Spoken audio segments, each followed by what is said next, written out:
totes les setmanes, els dimecres, aquí a l'Avui Sortim, que és sobre filosofia, pensament, reflexió. Ho fem amb el Nacho Bañeras i avui tenim amb nosaltres, a més, un gran convidat, sempre porta grans veus, que és el Sergio Trayero. Ell és filòsof i astròleg. Primer, anem a pams. Nacho, què tal, com estàs? Molt bon dia, bé, i tu, què tal? Egunon. Egunon, ja m'han dit que estàs per allà dalt. Sí, que bé. Aquí gaudint, és una meravella. I clar, al final, aquesta és la sort de treballar a Ràdio Nacional d'Espanya, no? Que pots fer ràdio des d'on vulguis. Sí. Quin plaer, quin gust, no? Anar viatjant també. És una sort. I tant. És una sort. Poder recórrer tot Espanya, no? Des de qualsevol punt. I Nacho, avui el convidat... Bé, tu al sumari ens has fet una miqueta d'espoiler. Sí. Hem fet conya amb el tema del Mercurio retrògrado perquè és recurrent, Sí, com me l'heu estat comentant aquí a l'estudi diverses vegades, he pensat, bueno, anem a donar-li una ullada a això i anem a fer-ho a través o combinant filosofia i astrologia.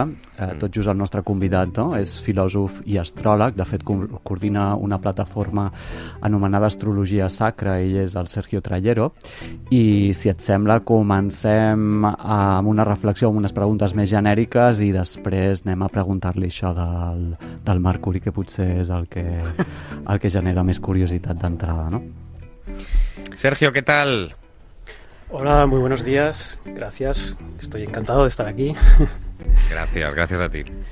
Mira, Sergio, me gustaría empezar preguntándote, ¿no? Por un libro que publicaste hace unos años, ¿no? Titulado Dimensiones de lo Real, porque creo que ya el título nos permite entrar en materia y que nos puedas explicar o puedes explicar a los oyentes cuáles son estas dimensiones de lo real y qué puentes o relaciones tienen entre ellas. Uh-huh. Bueno, era un título que le puse. Bueno, yo estudié filosofía, soy licenciado en filosofía y, bueno, siempre me han interesado asuntos más que salen un poquito de lo académico, ¿no? Como en concreto la astrología, que ahora vamos a hablar. Y, bueno, recopilé una serie de artículos, de textos que tenía escritos de hace tiempo y, bueno, tenía que poner un título y puse este título, Dimensiones de lo Real. Y, bueno, básicamente hablaba de tres niveles de la realidad. Un primer nivel que sería el de la realidad objetiva, el mundo externo, tal y como lo percibimos por los 5 sentidos.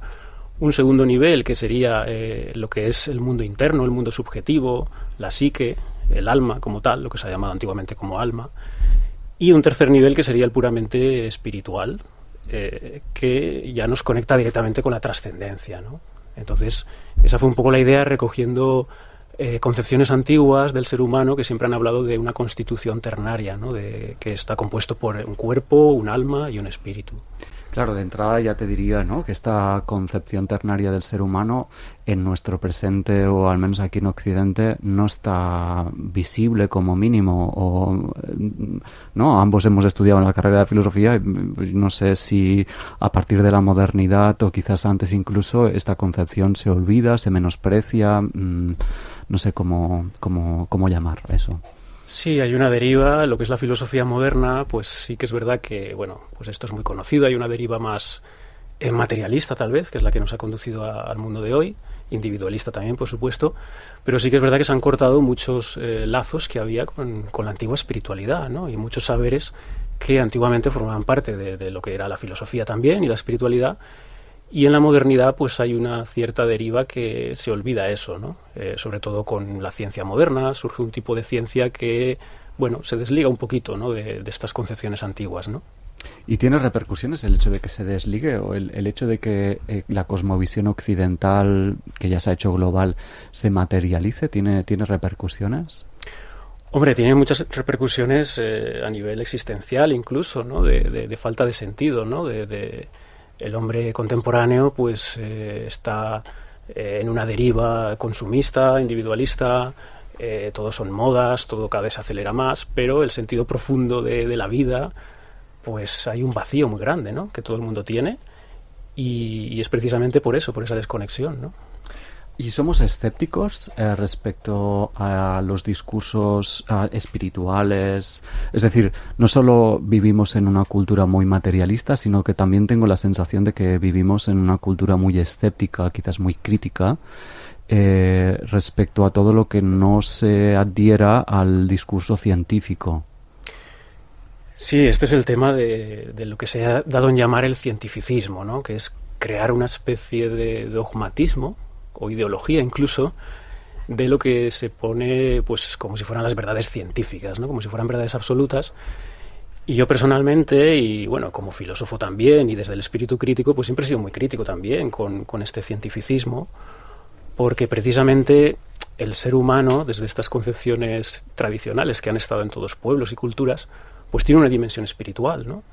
Y no todo es no todo es empirismo y racionalismo, ¿no? Que serían las dos grandes corrientes de la filosofía moderna, más científica, ¿no?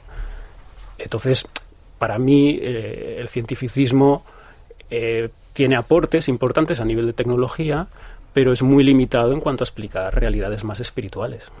Claro, y que nos perdemos, ¿no?, en todo esto, porque claro, luego hay los ataques de esta ciencia, ¿no?, tan de hoy, tan occidental, de considerar pseudociencia cualquier otra cosa que no sean ellos mismos. Claro, ¿no? Y sus leyes. Por eso decía que se incurre también en una especie de dogmatismo excluyente de todo lo que no es entra dentro de su paradigma, ¿no? Y bueno, desde un enfoque filosófico vemos como son paradigmas de percibir la realidad, pero no son absolutos, ¿no? De hecho, los que son espirituales, las cosmovisiones espirituales, son las más omniabarcantes. La ciencia solo abarca la realidad material. Entonces, claro, si decimos que toda la realidad es la material solo, pues bueno, bien, pero ¿y si no es toda la realidad lo material? Pues entonces la ciencia tiene unos límites, ¿no? Claro, pero se nos ha machacado hasta la saciedad, y tú, como estudiante de filosofía, me imagino que igual, el famoso paso del mito al logos, que supone olvidarnos o no dejar de lado o entender que la mitología era una forma de explicación del mundo infantil, junto con todo lo espiritual, y que eso ha permitido, el paso del mito al logos, desarrollar esta mente más racional, más materialista, más objetiva, y menospreciando pues toda esta dimensión espiritual, mitológica. Sí, está claro que a nivel académico pues hay unos consensos, siempre se habla esto, ¿no? Que la Grecia antigua, la Grecia clásica y ese paso del mito al logos, que antes de entonces las narraciones eran mitológicas, de explicar el mundo, y a partir de ese giro que surge la filosofía, pues aparece una aproximación racional, ¿no? Pero no, yo creo que es más una cuestión del giro de la modernidad más que del pensamiento griego, porque los primeros filósofos presocráticos, por ejemplo, como bien sabes, todavía hay una concepción muy, muy simbólica y muy espiritual, ¿no? Aunque sean descripciones más desde su logos, ¿no? Pero la mitología clásica, ¿no? La griega, la romana, nos ayuda a reflexionar sobre nuestro presente, ¿no? Por lo tanto, tampoco no es una cosa que nos sirva para explicar el día de hoy, ¿no? Que se haya acabado, sino que continuamos teniendo muchas enseñanzas ahí. Totalmente, es que el ser humano... En las humanidades, vamos, en general, ¿no? Claro, aquí estaríamos la distinción humanidades-ciencias, que es moderna también, pero el ser humano no solo es un homo racional, sino que es un hombre mitológico también. De hecho, aún en la sociedad en la que estamos hoy en día, los mitos, o sea, el cine, la música, las películas, todo, vivimos en una sociedad llena de mitos o pseudomitos, ¿no? Porque necesita el ser humano conectarse también con imágenes, con símbolos. Entonces, forma parte de la esencia humana. Lo que pasa es que esos símbolos pueden ser profanos, como a día de hoy, o pueden ser sagrados, como en las mitologías antiguas o estas ciencias antiguas, ¿no? Doncs, Rosa, ja has encetat el pont potser amb la mitologia per parlar d'astrologia, y así te preguntaría, ¿no? ¿Qué relación tiene la mitología, como ahora la estabas presentando, con la astrología y también la astrología y la mitología con la filosofía? Bueno, es complicado, realmente está todo entrelazado, ¿no? Porque es como esto, ¿no? Son diferentes formas de explicar la realidad. Y como decía, pues bueno, cuando entramos en la astrología, evidentemente vemos que los planetas tienen nombres mitológicos, los signos esconden un arquetipo mitológico detrás. Entonces está claro que la astrología occidental, la que nos ha llegado aquí, pues está imbrincada con toda esa mitología grecorromana, ¿no? Pero la astrología va más allá de la mitología, o sea, porque tiene un sustento material físico que es el de los movimientos planetarios. Entonces, aunque retome esa parte simbólica de los arquetipos, claro, aquí tendríamos que enlazarlo con los arquetipos, ¿no? Que son arquetipos, ¿no? Que es lo que detrás de los mitos se esconden, por decirlo así, ideas universales que están como en la mente universal, por decirlo así, si pudiéramos llamar, ¿no? Si hay un sustrato universal en el ser humano, hay algo común, hay algo universal en todos los pueblos, en todas las culturas, que trasciende todos los tiempos. Esa búsqueda es la que está detrás de los mitos, ¿no? Bueno, estàs hablando de muchas cosas, sí. Ja m'he atabalat de les preguntes sí. que vaig tenir al cap. Arquetipos, ¿no? Astrología, exacto. ¿no? Mitos. Exacto, ¿no? De entrada te diría, estos arquetipos que dices que son universales, ¿no? ¿De dónde vienen? Si es que aparecen, cómo aparecen. Preguntarte un poco por el origen y la función que tienen, ¿no? Que la estabas explicando un poco, por a ver si la puedes desarrollar un poco más. Sí, esa noción de arquetipo es clave.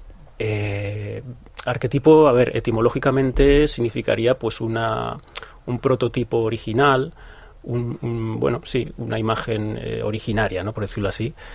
Tipo idea platónica, por ejemplo. Exacto, sí, precisamente es lo que iba a enlazar, que es la antigüedad, lo vemos muy claro en las ideas platónicas, también en los números de los pitagóricos, ¿no? Para los pitagóricos los arquetipos eran los números y el universo pues está ritmado conforme a números, ¿no? Ellos hablaron de la música de las esferas, hay como una música de fondo porque el universo es un cosmos, es un orden, ¿no? Entonces no es azar, como nos dice, por ejemplo, la ciencia moderna, ¿no? Desde este paradigma antiguo, ¿no?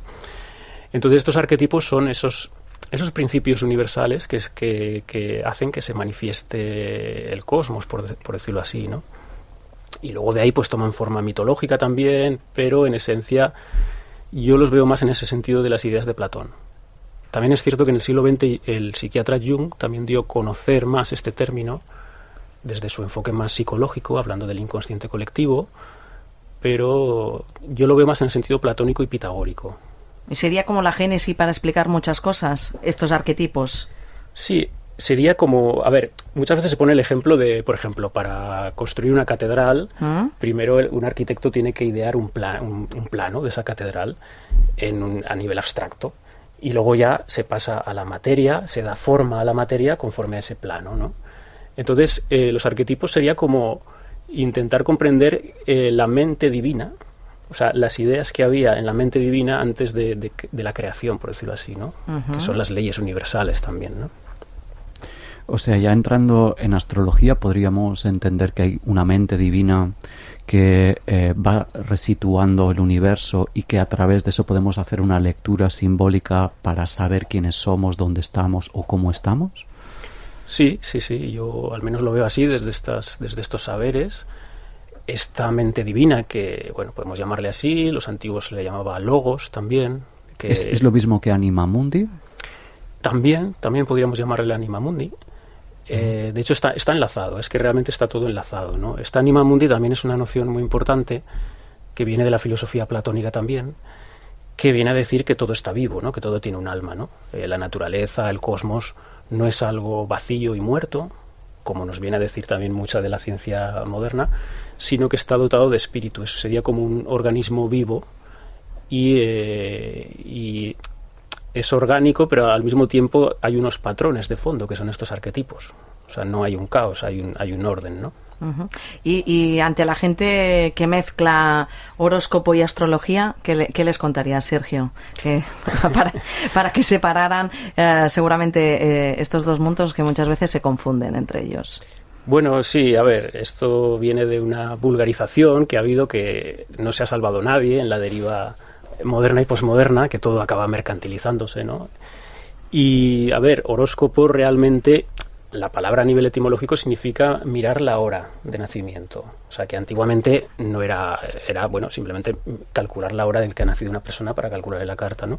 Lo que pasa que desde el siglo XX pues se ha popularizado ese uso, tema de revistas, de signos y tal, y ha habido, pues bueno, entonces yo creo que se ha popularizado, pero no ha hecho muy bien porque es muchísimo más compleja la astrología. Un flaco favor, digamos, que ha hecho, ¿no? Sí. Al mundo de la astrología. Exacto, sí. Entonces, sabiendo que la astrología es mucho más amplia que el horóscopo, Tú estabas hablando ahora de la carta natal, lo digo para cómo acercarnos a la astrología, para ver la complejidad de la astrología, para diferenciarla del horóscopo. Y ponía, por ejemplo, el ejemplo de una carta natal para que pueda entender el oyente en qué consiste esta complejidad. Bueno, la astrología, primero decir que es mucho más que una carta natal, porque hay muchas aplicaciones de astrología. De hecho, en la antigüedad había, por ejemplo, una astrología mundial que estudia los ciclos colectivos a nivel histórico, a nivel cultural, y había otros tipos de astrología, y la que más se ha usado y se conoce hoy en día es la astrología natal, que llamamos, que es una astrología más individual, que consiste en calcular pues las posiciones planetarias justo en el momento del nacimiento de una persona. O sea, una carta natal como tal sería una representación, es un mapa del cielo de cómo están posicionados vistos desde la Tierra los planetas en diferentes signos y casas que llamamos en el momento justo de un nacimiento, ¿no? Entonces es mucho más complejo que un horóscopo, ¿no? Porque es un estudio de todo el sistema solar, cómo está dispuesto, ¿no? Y evidentemente una interpretación simbólica de eso. Claro, a eso ahí va, ¿no? ¿Es predictiva o una carta natal, o esta que estabas hablando, la astrología mundial, es predictiva o trabaja desde la dimensión simbólica? Bueno, ambas. Es decir también que dentro de la comunidad astrológica no es homogénea, hay muchas líneas, muchas corrientes, hay astrólogos de astrologías que son más predictivos o se centran más ahí, otros que son más simbólicas o psicológicas. Evidentemente la astrología, como toda ciencia, tiene una pretensión de predicción, de predictibilidad. Toda ciencia pretende establecer predicciones. Y más aún si es un saber antiguo que se basa en el estudio de los ciclos, de los patrones repetitivos de los ciclos. Entonces sí que tiene una componente predictiva que a veces nos sorprende, pero eso no significa que se pueda adivinar el futuro o seamos adivinos. Claro, es una cosa movible, ¿no? Que hay una predicción, pero que a partir de ahí, pues según cada persona y cada momento, puede aquello variar. O sea, que uno no se lo puede tomar como, ¿no? Al pie de la letra. Exacto. Como que una predicción me va a decir exactamente qué paso tengo que dar en un futuro cercano, en un futuro más lejano. Precisamente es lo que hemos dicho antes, el anima mundi, ¿no? Detrás se esconde esta noción del anima mundi en el sentido de que el universo es un organismo vivo, y en tanto conciencia somos también, hay un elemento vivo de aprendizaje evolutivo, pero sí que es verdad que hay a veces cosas que le sorprenden, ¿no? Como que están muy marcadas por destino, ¿eh? O sea, esto es un debate complejo, pero yo sí que creo que hay mucha parte de destino y otra parte también que tenemos margen de maniobra. Pero hay más destino del que nos pensamos. Sí. Sí. Jo no sé per quin camí seguir de preguntas, ¿eh? Ahora abrimos el tema destino. Entonces, sí, esta anima mundi o este logos genera un camino de destino. ¿Estamos predestinados? A ver, estamos predestinados o determinados a la forma concreta en la que nos hemos manifestado. Es decir, si mides 1,75 m, mides si eres moreno, si eres rubio, si eres hombre, si eres mujer. Evidentemente hay un montón, una casuística de determinaciones, y todo eso te determina. Y una familia, y una cultura, y una época, y un carácter. Desde luego estamos más determinados de lo que nos pensamos. Eso es bastante evidente, ¿no?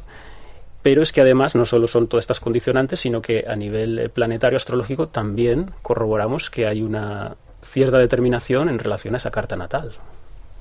A nivel, porque es una fotografía de tu carácter innato, por decirlo así. O sea, lo que te determina realmente es tu carácter. Nada que ver con el ADN, ¿eh? Bueno, también, pero aquí es un nivel más sutil, tal vez, más profundo. Y entiendo que conocer la carta natal, que no como repercusión me lleva a conocer el carácter, me permite hacer algo con ese conocimiento, es decir, me permite modular ese carácter o no, simplemente el hecho de ser consciente pues quizás me permite potenciarlo, no lo sé. Sí, evidentemente, desde luego el uso es poder tener una toma de conciencia de lo que eres y poder potenciar lo que eres. Es lo que se dice siempre, ¿no? Pues un manzano pues está hecho para dar manzanas y no puede ser un roble. Entonces, ver la constitución interna que el cosmos ha diseñado en ti, porque realmente cada criatura somos un diseño del cosmos, ¿no? De estos patrones cíclicos, y ese diseño lo toma el momento en el que nace, ¿no? El momento en el que nace está ese diseño ahí predeterminado, y conocerlo pues ayuda a reconocerte y poderlo potenciar, y no querer ser otra cosa que no eres, que eso es lo que lleva a frustraciones y tal, es de reconocer lo que eres y desde lo que eres pues saber las cualidades que tienes, los potenciales que tienes, los talentos y también las cosas que tienes que pulir y aprender, ¿no? Quizá el problema es que no nos queremos reconocer a nosotros mismos, ¿no? Tal como somos. No, porque también vivimos en una sociedad que hay modas, hay muchas inercias sociales, también pues a lo mejor pues hay influencias familiares, culturales, sociales, que te alejan a lo mejor de tu verdadera esencia individual, de los potenciales de los que tienes, ¿no? Bueno, y que también me parece importante tener en cuenta, ¿no?, que en nosotros mismos existen contradicciones, ¿no?, que creo que la carta natal la refleja con las relaciones entre los planetas, ¿no?, que eso es un aspecto también importante tener en cuenta para saber, pues, qué partes de nosotros aceptamos o rechazamos o estamos en conflicto interno, ¿no?, o tenemos conflictos internos con esas partes. Desde luego la psique humana yo creo que es de lo más complejo que hay y es algo que cada uno percibe en su inmediatez, en el sentido de que tenemos muchas voces internas de conciencia, o sea, no somos y en la vida también evolucionamos, vamos cambiando. Entonces la astrología ayuda un poco también a poner orden un poco de saber, porque por ejemplo cada planeta es un personaje interno, ¿no? O sea, estudiamos todos los planetas del sistema solar y cada uno sería como una voz de conciencia interna que nos habla, y entre ellos tienen relaciones, hay algunos que se llevan bien entre sí, otros que hay conflicto. Entonces claro, la psique es toda esa... no es la radio interna que tenemos dentro de nosotros, de la conciencia que nos habla, ¿no?, con muchos personajes. Claro, te escucho y me viene a la cabeza Homero. No sé si habéis leído Homero, los personajes están continuamente en diálogo con los dioses, ¿no? Ahora aparece uno y luego se pelea con el otro, pero están en diálogo los personajes humanos. Estás hablando, entiendo, de esto, ¿no?, que internamente a veces nos habla Marte y otras veces nos habla Júpiter y otras veces Marte y Venus están peleados. Por ejemplo, sí, totalmente. O sea, eso es la riqueza de la astrología, que a diferencia de otras herramientas de autoconocimiento, que hay muchas, y hoy en día cada vez se están extendiendo más, muchos mapas, muchos modelos, pues la astrología está muy individualizado, es un mapa muy individualizado de cada persona que ayuda bastante a ver ese diálogo interno, en concreto, de uno en concreto, ¿no? Y este camino que estás desplegando no nos individualiza más, es decir, tú estás diciendo, ¿no?, escuchemos la carta natal para conocernos, para potenciarnos. ¿Eso no nos lleva a mayor individualismo o mayor narcisismo o estarnos mirando el ombligo todavía más? Esta es una buena pregunta porque es un arma de doble filo que puede usarse la astrología, pero cualquier terapia, cualquier camino terapéutico y tal, hay ese riesgo de que estés realmente como dando caramelos al ego, por decirlo así, de vale, ya sé cómo soy así y tal. Y en el sentido espiritual también hay una trascendencia, hay que buscar una trascendencia de la individualidad, ¿no?, por decirlo así, ¿no? Claro, y hasta no sé a qué punto hasta justificar, ¿no? Es decir, ¿dónde queda la responsabilidad? Si digo, pues que mira, tengo Marte, no sé, en Leo y actúo de esta manera, ¿dónde está mi responsabilidad? O sea, ¿puedo tener un margen respecto a mis propios planetas? ¿Un margen de elección? Sí, esto dentro de la comunidad astrológica lo decimos a veces como las astroexcusas. Las astroexcusas. Ya tienen nombre. No, yo es que soy Sagitario, yo es que soy Géminis, entonces claro, como... Astroexcusas, ¿eh? Sí, me encanta el concepto. O está Mercurio retrógrado, lo que decíamos, está Mercurio retrógrado, entonces ya... Eso también funcionaría como una astroexcusa. Esa es la más conocida, la de Mercurio retrógrado, la astroexcusa más conocida. ¿Tenéis internet allí? Porque a mí se me ha ido. Bueno, no está Mercurio retrógrado ahora, todavía. Vale. O sea, de momento bien. Y ya que estamos con Mercurio retrógrado, ¿no? Porque aquí hicieron una enquesta, fue una enquesta, sí, no? Preguntant i Déu-n'hi-do la gent que va respondre a Mercurio retrógrado como el protagonista de las distorsiones en las comunicaciones. Sí, de todos los males del mundo, cuando las cosas no van como deberían ir, ¿no? Sobre todo a nivel tecnológico, claro. Claro, pero Mercurio retrógrado está retrógrado bastante a menudo. Sí, está retrógrado entre 3 y 4 veces al año. Un par de semanas o así. Ajá. O sea que... Y bueno, aquí en la radio podrías hacer un buen trabajo de campo de señalar los días que está... Porque la radio la rige Mercurio. Todo lo que son la astrología, Mercurio rige todo lo que son las comunicaciones, la comunicación, ¿no? Entonces, una de las cosas que se dice cuando está Mercurio retrógrado esos días es que puede haber algún entorpecimiento, alguna dificultad en tema de comunicaciones, tecnología, tal, y hay que estar un poco más atento. Entonces... Pero bueno, tampoco hay que ser, Hay algo de realidad, pero es como sacarle punta al tema. Sí, porque digo, cada año, 3 veces o así al año se pone retrógrado y muchas veces no pasa nada, porque depende de otros aspectos también, porque están todos los planetas en juego. Pero sí que es verdad que en ámbitos que es importante la comunicación, pues esos días hay que ejercerla desde una mayor conciencia, ¿no? Déjame también preguntarte por la alquimia, ya que te tenemos aquí, ya que en el libro de las dimensiones de lo real también hablas de la alquimia, y como mínimo me gustaría que pudieras aclarar el término de alquimia, que también está menospreciado, ¿no? Generalmente entendemos la alquimia como esta transformación de la materia en oro, pero tú la entiendes de una forma más profunda. Muy enlazada también con la filosofía, porque en este enfoque que estamos hablando de la astrología, ¿no? Porque realmente es otra ciencia hermética, es una ciencia hermana de la astrología.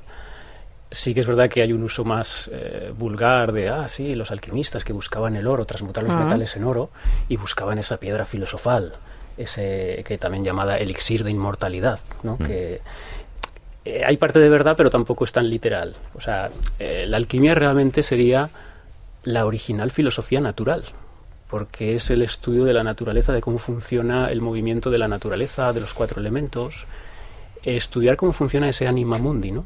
Que los alquimistas llamaban spiritus mundi también, éter, quinta esencia.